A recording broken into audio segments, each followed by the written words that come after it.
it. Children develop this mindset to just push it. As soon as things are coming, they are pushing it. Now, as soon as you come out of the hospital, this is where you feel like this is a completely new world because last time you entered the hospital, you were just alone. It's been a crazy week without you. Baby steps, standing on my own 2 feet again. What I saw when I saw over here, I was seeing babies and they were eating themselves. They were so quiet. They were not being fussy. And is it like a problem at airport or something because you both parents have Indian passport and child has a German passport? Basically, you let your baby decide what they want to eat, how they want to eat. Okay. But when your baby is 8.5 months, he was already eating chicken. So, I mean, just as a non-vegetarian or non-veg has, they say, some enzymes or something, how do you think that they are like safe for children to be given in such a young age? For example, all my friends that I knew, most of them I would say, were like meal time is the most difficult time for them.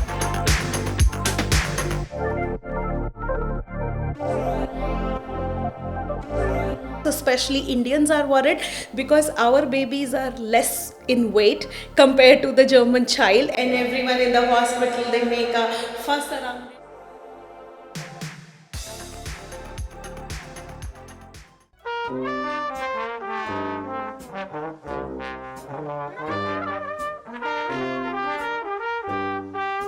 Hello everyone, welcome back to Experts Talk with Himansha.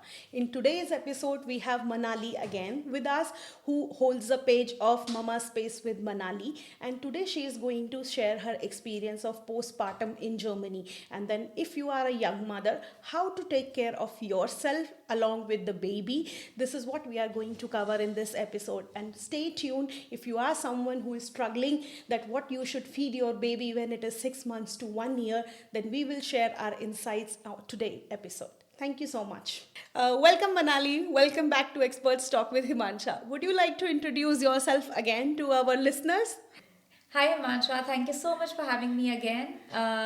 Sure, I'll introduce myself again. I'm Manali from Mama Space with Manali, and I make videos about parenting, baby-led weaning, and basically everything baby-related. Yes, I think this is a very interesting topic, and most of our listeners and the young mothers are looking out for this kind of videos and help which can help them to understand how to take care of themselves as well as the newborn. So I would start maybe like, can you share your experience of your postpartum? Because I think in the last video we have talked about the journey of being pregnant and until the delivery and the hospitalization. And I think our viewers may be interested in knowing what happens afterwards. So yes, last time we discussed about me being in the hospital. Yes. And now, as soon as you come out of the hospital, this is where you feel like this is a completely new world because Okay. last time you entered the hospital, you were just alone, you and your husband, for example, and now you are coming out with this new little newborn baby and you're like, oh my god, what do I do with it? You don't even know how to take care of the baby initially. You're like, oh my god, how am I supposed to handle? Yes. So yeah, and I think the first few days are extremely crucial. You need a lot of rest, and that is one thing that you don't get that easily because you have to take care of your newborn. Okay. So here when you come out of the hospital and you are at home, and definitely it's so difficult to handle such a small baby. So what kind of support or help you still get from hospital? Do you need to visit them like very regularly for vaccination or the Hebama? How often they come to your place? So basically, as soon as you leave the hospital, this is when the role of the hospital completely ends. You don't need to go back to the hospital at all. Okay. But you have a midwife, and this is where the midwife comes into, like the role of the midwife comes into the place. They come to your house every day. At least for the first 10 days, they are coming every day. They see how is your baby doing. They are always coming and checking the umbilical cord of the baby. They are also checking how is the mother doing. And I think one thing I really liked about in Germany is that the midwives, not only do they ask about your physical health, but they also ask about your mental health. So she will always, like every time my Hebama used to come, she used to ask me, okay about the baby, but what about you? How do you feel? Yes. How are you getting used to it, and how do you feel? And I think that is so important, because that is one thing which is very neglected. Because Correct. I think once everyone sees the baby, the mother is forgotten. exactly. Yes. The mother is forgotten, and this is the time where the mother goes through the most, like the maximum amount of hormonal change that you Okay. can ever go in your whole life. So you know that the hormonal shift is that big, That big. and it takes it all on you mentally, and of course physically you are being like you are Vulnerable. you're very Yeah. tired, and not just tired, actually you are in pain basically, because Yeah. it's not just about the labor pain. Even after that, Yeah. it is very difficult. So I would say that is a very very sensitive phase.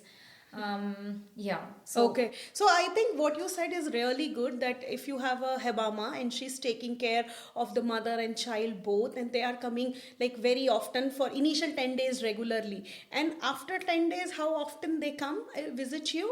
So in my case, she was coming. So 10 days she comes literally every day. After that, she comes like every alternate day, and then you Okay. can discuss with her whenever you want her to come, and that's how it goes about. And Okay. till 1 year. You still have some time. For example, if you have any questions about, oh, my baby is not feeling well, he's having fever, or he's spitting up too much, or anything like that, you can just call her directly, and she's available, I would say, almost 24/7. And Not do you need 24/7, to but pay for them? no, For this their is service? all completely covered by the health insurance. Oh, that is also good to know, Yeah. that no one has to be really worried about it, because it is covered in the health insurance. The only struggle they have to do is to finalize the one who can visit their home and help Yes. you through the process. Yes, and I think that, and plus finding an English speaking midwife. English For speaking. expats, I think that is very Yes, important. that is very important. But Yeah. then in the span of like initial 6 months, how often you have to visit to hospital? So you need to go to the hospital. They have something called as like U1, U2, U3, which is basically, in German is Untersuchung, which is Okay. like checkups. And you have to just go for the checkups of the baby. So Okay. the first one happens in the hospital, Uh-huh. and then after that you have to find a Kinderarzt, which is a pediatrician. Okay. And then you need to go to the pediatrician for the vaccinations, and then they have checkups. So I think one is at the hospital, then after that it's 2 months later they have the vaccinations at that time, and then they will tell you, they have a small booklet they give you. Okay. And and then it's mentioned when do you have to come. Okay, I think this is good. Not that much you have to visit the Yeah. hospital, but say if you get any kind of emergency and you don't know that what is happening to child, or you are worried about it, so whom should you call? Is it the Hebama or the hospital? So it's up to you. You can call like anyone. I would say when Ved was not feeling well, I called my Hebame initially. I also called my pediatrician. The Okay. hospital doesn't really play a big role. I would say you only need to call the hospital when it's a weekend and your pediatrician is not available. Not available. Yeah. Okay. But in the initial days, I was calling my midwife each time. Like I would ask her, like, something is wrong. Should I be calling my doctor? And then she would tell me, like, okay, Okay. this is the time you should call your doctor, or no, this is fine. You can wait a bit. You can do this. You can do that, and stuff Correct, like that. correct. And I think there is also very important aspect, or which like expats, especially Indians, are worried, because our babies are less in weight compared to the German child, and Yeah. everyone in the hospital, they make a fuss around it. Oh, the baby is klein, baby is small, it do not have that much weight. And that is a reason we are here today, because I wanted to guide the young mothers to understand that how to take care of the baby to attain that required weight, as well as to take care of yourself. So maybe like you can share your journeys, if like what things like mother should do to take care of herself and baby. And let's split it into a scenario, like first 6 months, and then we go after 6 months. Yeah, okay. So yes, you're absolutely right. Indian babies are generally a little underweight as compared to German babies. But for example, like my Hebame told me that you need to understand, he was born a little, not underweight, but like he was born a little, with lesser weight. And it's fine. His growth is supposed to be proportional. You can't expect that if a German baby is, for example, 5 kilos at 6 months, your baby should also be 5 kilos at 6 months. That cannot happen, because they were born at a lesser weight. And that's fine. You also need to accept the fact that even if he's born at a little lesser weight, but the doctor says everything is okay, everything is okay. You don't need to worry about it. You don't need to be like, oh, for example, my breast milk is not causing him to grow that much. Maybe I should give him formula or something like that. Do not take any. Do not think about that in this manner and give him anything that they don't need. Okay. Always go to your pediatrician and they will tell you if this is okay or not. Okay. So it's not like a matter of worry that you have to worry a lot that your child is underweight, so you have to take a extra care. Just go with the normal process how you are doing, because I think this is also good, because when you are in this new phase, you are so much worried. Even your hormonal changes are happening, then you have one more responsibility to take care. I think many moms or parents get panic. Yeah, true, absolutely. I would just repeat that it should be your midwife or your pediatrician telling you, is your baby really underweight? Do you really need to do something? Okay. So do not listen to anyone else, because one thing that comes a lot with postpartum time is a lot of advices.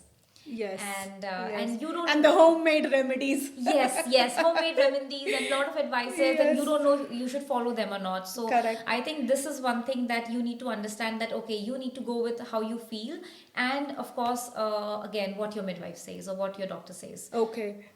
And now I think until 6 months, I still feel that baby is completely on the milk, and by the time you will also get a bit recovered. And there is also a lot of saying that you should not use nowadays cosmetics or products during this time, because it can impact your breastfeeding, or it can in turn impact the child. So how true is it? So I would say this is partially true. Just like in pregnancies, for example, they say, or I would say, what did I not use? I did not use chemical sunscreens. I used mineral sunscreens instead. So just the same as the pregnancy, I would say. Also in breastfeeding, it's much lighter, because the amount that goes into the breast milk is much lesser. But still, this is something that you can avoid using chemical sunscreens, or for example, like in pregnancies, we try to avoid retinol. So this is something that you can avoid. But apart from that, you can use your normal skincare. You can use your vitamin C. You can use your normal sunscreen. Sunscreen is very important, by the way, because during the pregnancy and even after that, your skin is very sensitive because of these hormonal changes. So it's very much needed that you use sunscreen, and your skin texture changes. So again, if your skin is feeling dry, please go ahead and use moisturizers and everything with basic ingredients. You don't need anything fancy, I would say. Correct. You can use your simple vitamin C. Vitamin C is also absolutely okay. Okay. So Yeah, I think because nowadays the young mothers, they are also worried about, okay, how do I look after the baby? And many have these issues because there is no proper guidance or information around it. And when you have to take care of lot of stuff around you along with the baby, then you do not spend so much time on your own skincare, especially. I mean, in the first 3 months, skincare is the least of priority you're gonna have. Yes. So I would say, just like for me, it was like, oh, I'm just gonna wash my face and put on a moisturizer. That's it. That's it. And Yes. And then maybe jumping to the topic of baby, how to feed baby, because here our Indian style of food and things are very different. And then how to feed baby, or what all things are available here to introduce them to a liquid food and the solid food. So would you explain a bit on this topic? Okay, sure. So the first 6 months, of course, are obviously mostly breastfeeding or formula feeding, whatever you are doing. Then again, some doctors say that you can start with 5 months as well, but a lot of recommendation is to start from 6 months. So again, depends on what your doctors say, and then you can start at 5 months or 6 months or whenever you feel your child is ready. Now, while we are starting solids, it's very, very important that you check if your child is ready. And by ready, I mean, for example, they should be able to sit with support. It's fine if they cannot sit unsupported, but they should be able to sit with support, because it's very important that they should be able to gulp the food properly. Okay. So this is one of the reasons. The second point is that they should not have this reflex, which is a tongue reflex, which, like, if you try to feed them something, they will just spit it out. Like, they cannot keep the food in at all. Okay. So this is also something that you need to look for. The third thing is that they should start showing interest in food. Yes. So you can see that when you're trying to eat food, they are looking at you, they're trying to grab what's in your plate. And at 6 months of age, the child is already such that they want to grab everything from, they want to Yes. eat everything. They want to put everything in mouth. The mouth, And yes. literally everything. So it's good to know, Manali, like now, like you already get a sense from a baby when he's putting everything in the mouth that they're ready to eat. So now, like how you planned, like now what all foods you took for baby, or what all things you did, like, okay, he's ready to eat. Okay, so let's first speak about the essential things that you need when you want to start solids. So I got a high chair which can also be lowered actually. So it's a high chair, but the baby can sit on it. It also has like a tray. And I think it is very, very useful, because it is much easier to feed your baby when he's sitting on it, instead Okay. of you trying to make him sit and then he's falling here and there, because initially the babies can't sit properly, right? And plus, when they start walking or crawling, then it's absolutely difficult. So you Difficult. definitely need the high chair. Okay. So I have this high chair. Then the second thing that I took was these suction plates. Suction plates are very important, because trust me, your baby is going to throw the plate. Okay. They are literally going to throw the plate. So you Yes, have and if you don't want your crockery to be broken, it's Yeah. a good point to go. Yeah, so there are these special plates which get stick on the surface. Okay. And then apart from this, I also took like these silicone spoons. They're also called like learning spoons, baby learning spoons. Okay. So you pre-fill it and you give it to your baby to eat, because if you want to. For example, if you want to go with baby-led weaning, so now here you have two options. Either you go for the traditional weaning method, or you go for baby-led weaning method. So, if- so before we go forward, what is this baby-led weaning? So, baby-led weaning, as the name suggests, it's basically you let your baby decide what they want to eat, how they want to Okay. eat, and you let them explore. And it is very good for their development, because imagine if you have to eat something and someone says, "I am going to feed it to you. You don't know what it is. I am just taking a spoon and I'm putting it in your mouth. You don't know what it is. You cannot smell it. You cannot touch it. How will you feel?" Yeah. Right? Like, you would want to reject it. You're like, Correct, I am not going correct. to taste it. Yes. And we cannot expect our babies to do that. We can't expect that they are going to just, that you start feeding them and they will just accept everything. Correct. So this is the whole theory of baby-led weaning. Okay. So you give your baby the food, they explore it, they play with it, they touch it with their hands, they are going to put it on their face and maybe also on their hair. So it needs a lot of patience, but it is so worth it. And Okay. it is also very helpful for their oral development.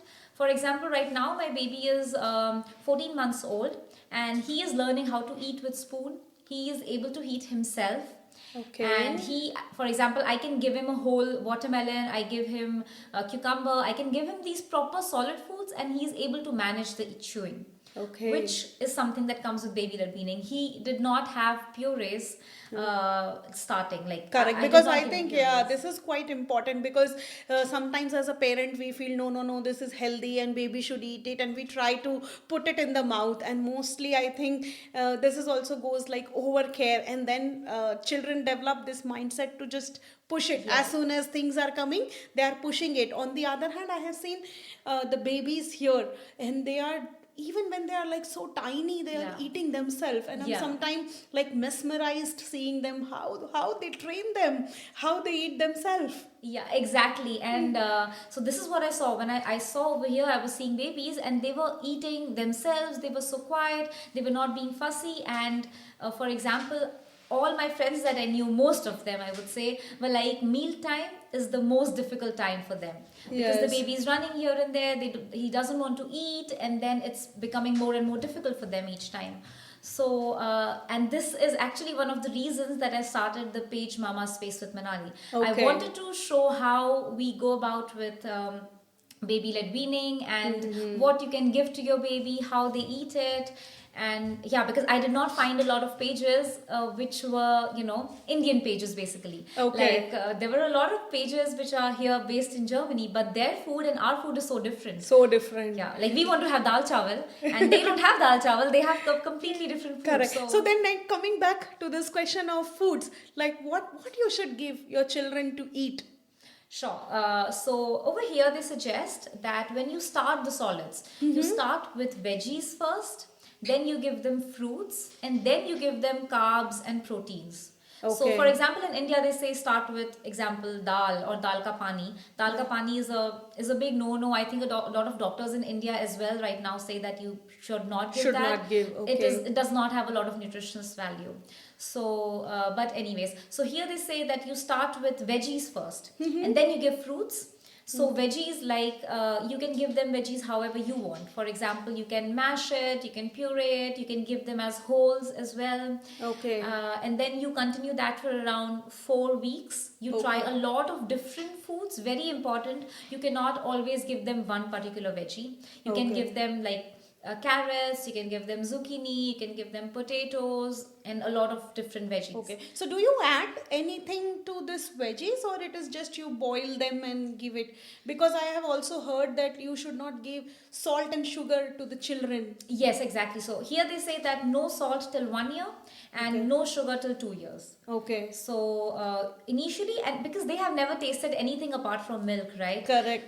They don't know how salty food tastes like or how sweet food tastes like. So if you start giving them salt initially, they will never know the real flavor of the food, and they will always develop a tendency to eat more salty foods, like more Yeah. processed foods later on in life. So Correct. you would not see a problem right now, but you would see a problem, example, 10-20 years later, where they develop problems because of this thing. So that's why over here they say that you do not give them any salt initially. And as for veggies, you can, for example, if you're giving them carrots, you have multiple options. You can boil the carrots and make them in sticks. So it's very important that you know which is the safe form if you're giving them solids. Otherwise, you can puree it completely, adding a little bit of breast milk and then pureeing the carrots, or you can mash it up again, boil it properly and then mash it very well and then give it to them. Okay, because I'm just thinking, like when you first time give it and you say you boil it in a thin, how much thin I am doing?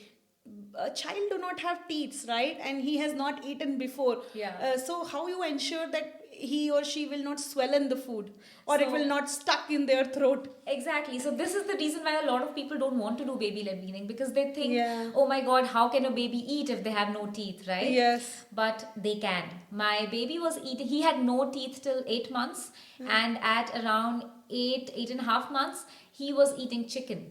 Okay. So, and he was eating tikkis before that, like when I started, he Yeah. was also having a cucumber. So basically what they do is their gums are very strong. Okay. And they can actually kind of bite the food with their tongue. Sometimes they can also swallow it, and then Okay. it comes out whole. You see it later on, but it's not a problem. They will not choke. Okay. It is very important when you're doing, in general, when you're starting solids, to understand the difference between choking and gagging. There is something Okay. called as gagging, which looks like choking.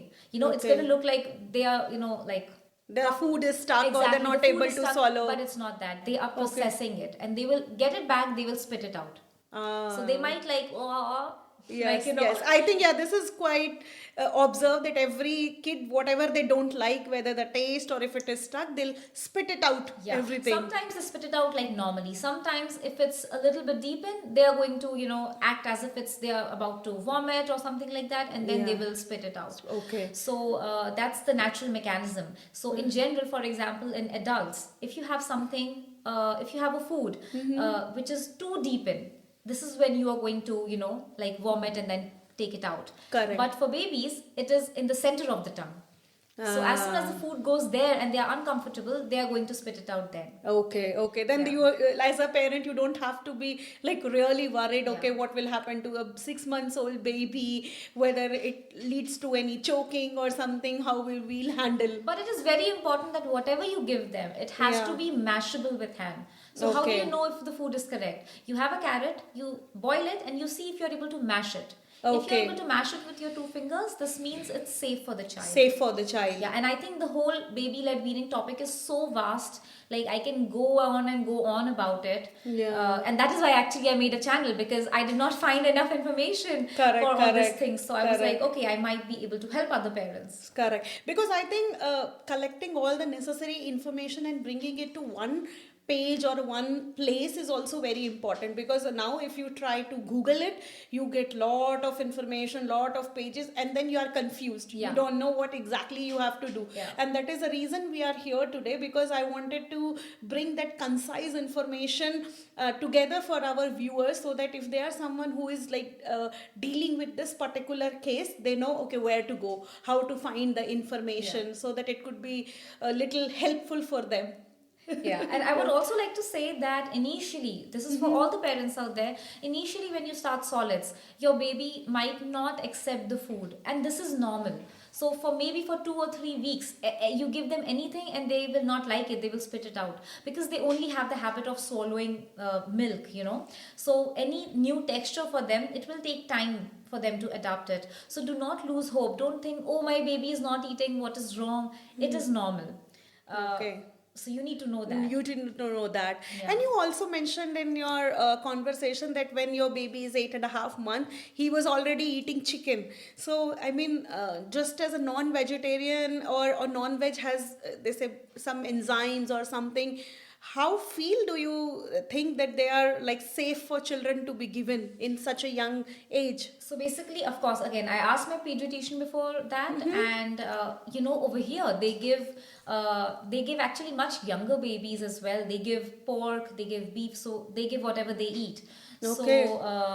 So chicken is something we were like, I wanted to introduce it just to see if, you know, if it's suiting him, if he's liking it. Of course, there is a safe way of introducing it, and you have to get the best quality chicken. Like for example, my Hebame told me that when you are introducing egg to your baby, or when you are introducing chicken to your baby, get the best one you can find, which means get the organic one. Okay. And you have to boil it properly. Extremely important. It should be very, very well cooked. Okay. Like overcooked, you know, in a way. Overcooked, yes, Because that is yes. very important. Correct. And then you can shred it and give it to them. Okay. And, yeah. Because I think this is also good for children's growth, because they already get those proteins and the required minerals from their food. Yeah, exactly. And the Yes. most important point is because the iron in baby's body is enough for 6 months. But after that, they do not have enough iron. This is another point that I want to touch on is in India, they give iron drops to the baby. Because over there, we are not feeding them, you know, I'm not against any Cerelac or anything, but mostly we are giving Cerelac, and if the Cerelac is not healthy enough, if you're just giving them, for example, oats or those same things every day, how will the baby get their iron? How will their baby get the protein? How will they get the rest of the stuff? Correct. And here they do not give you any iron drops, any multivitamin drops, anything extra. They Okay. say that the baby should get everything from their diet. From their diet. So, you know, maybe it might not be as important in India, but it is extremely important over here that you have a look at what your baby is having, and Correct. you know, how much ever they have, it should be healthy.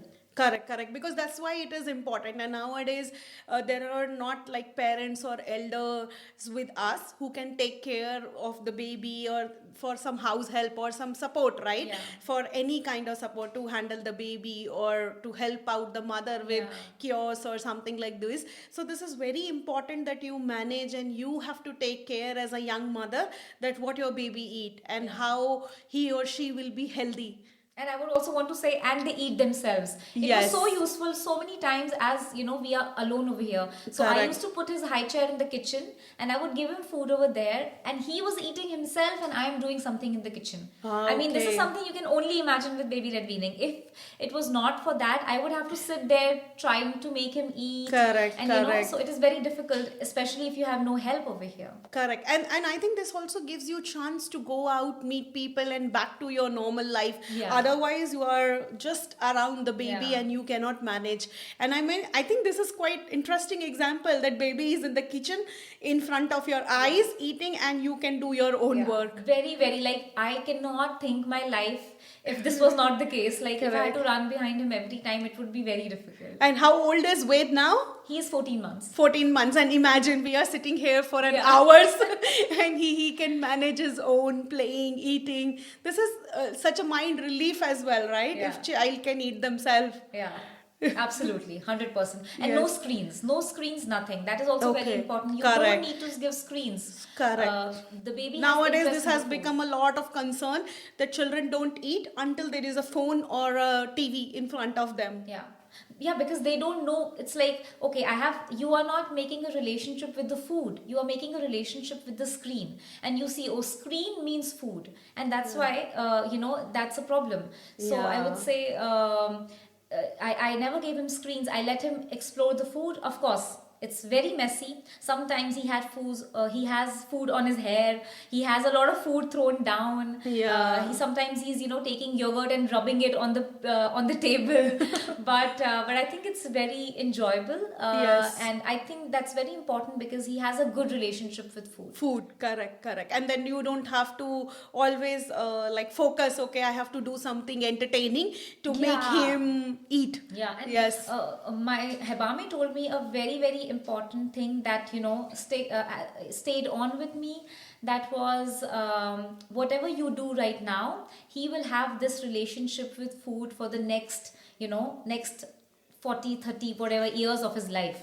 Okay. So whatever you do right now, this will reflect later on in his life. So if you don't want him to hate food, you don't want him to not like things. Correct. And I think it is very important because now we are in Germany and the food here, what we get is different. And Yeah. when after 1 year, 1.5 year, when they'll go to Kita or kindergarten, there they will get a normal Germanized food, what Yeah. others are getting. Yeah. So it is very important to train babies before so that they get used to with the food what they get. Yeah, absolutely. Very, very important. Correct. As a matter of fact, he's starting his Kita tomorrow.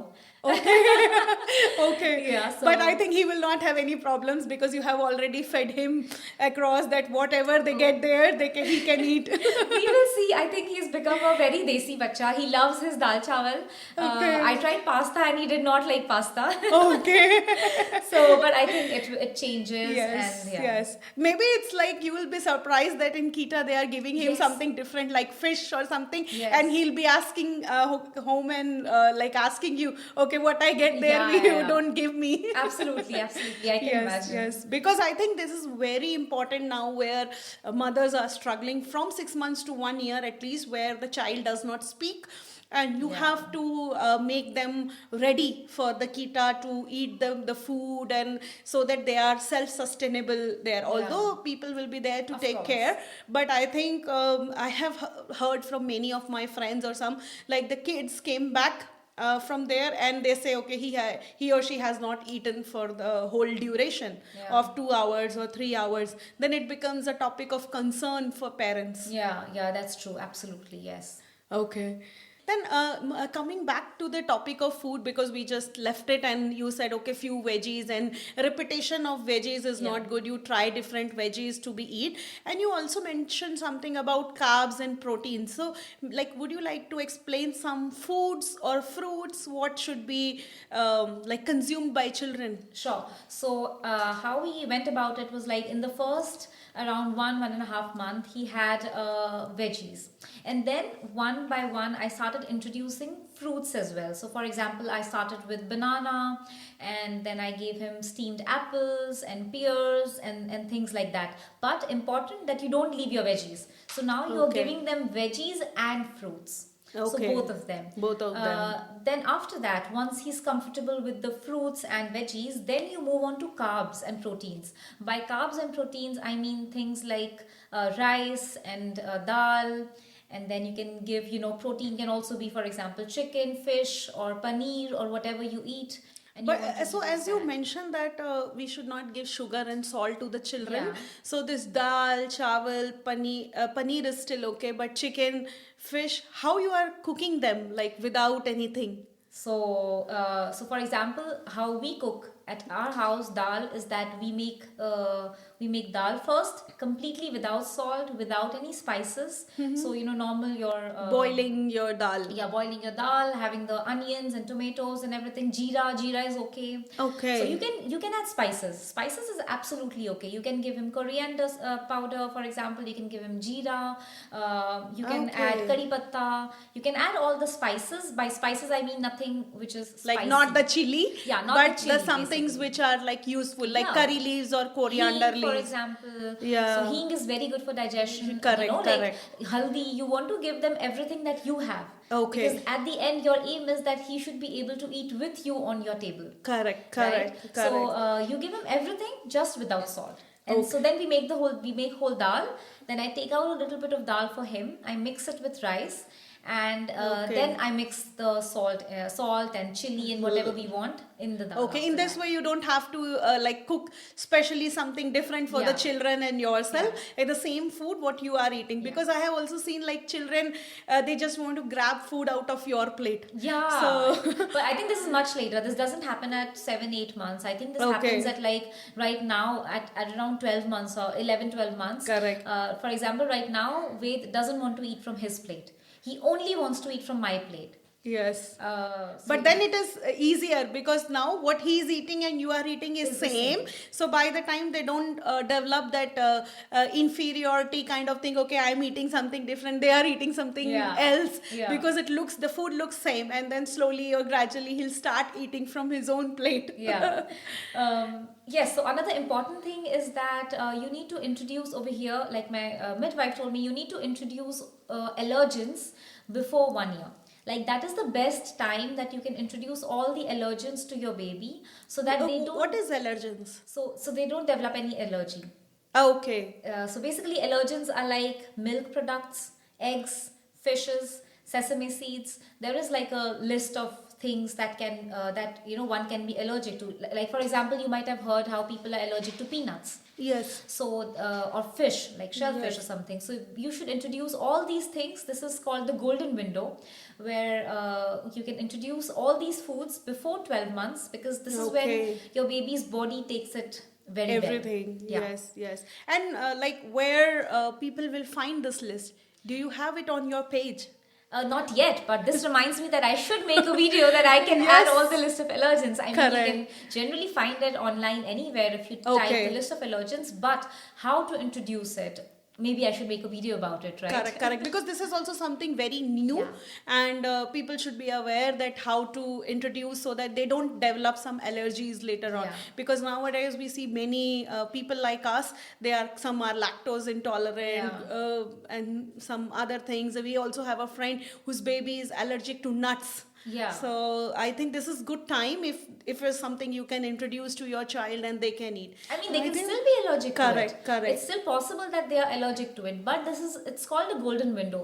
The baby's body takes it more easily. For example, we don't have fish every day, but I wanted to introduce fish to Ved so that I know that he's not allergic to fish. Example, Okay, okay. okay. And then nuts. So in that manner, so you need to introduce as much as possible and give him as much variety as possible. As much as variety possible. I think this is really good.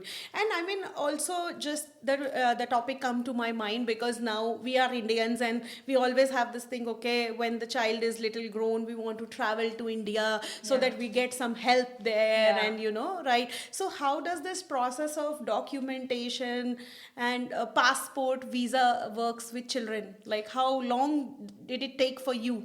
So basically, it was a very interesting story. Ved was born in July, and there was a new rule that was implemented in June that if you have a PR in Okay. Germany and you have been staying in Germany for 5 years, your child who was born after June will be eligible for the citizenship. Oh, that is really exciting. So Yeah. even if you are not a German citizen, Yeah. you don't have citizenship as both the parents, Yeah, right? yeah, both of us. Both no one of- has this German But still citizenship. child is able to get the German pass. Yeah. Before that this was before this it was only the case, for example, in US, where you know Yes. they can get a naturalization by birth. Correct, But correct. now it is also over here. Just that you need to have a PR and you need to be staying in Germany for 5 years. 5 years. Yeah, I think think this is quite good. And then how long does it took for your baby to get the passport? Unfortunately, it's Germany, and the whole bureaucracy takes a lot of time. Okay. So we got his birth certificate after around a month or so. It was quite slow, and then once we had the birth certificate, we had to wait. We had to apply for the passport. We had to wait for my PR because I had applied for a PR, and it took, I don't know, 1 year to get the PR.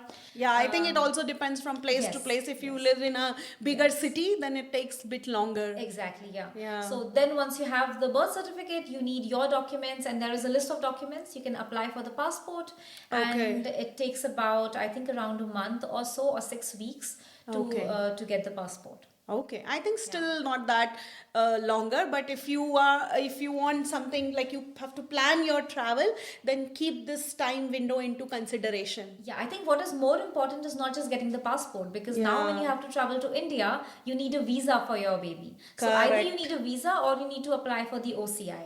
The visa process is very simple. You get it in like a week or so. But the OCI is something which takes a lot of time. So I think it takes around 2-3 months to get the OCI. Okay. Can be And even more. is it like a problem at airport or something because you both parents have Indian passport and child has a German passport?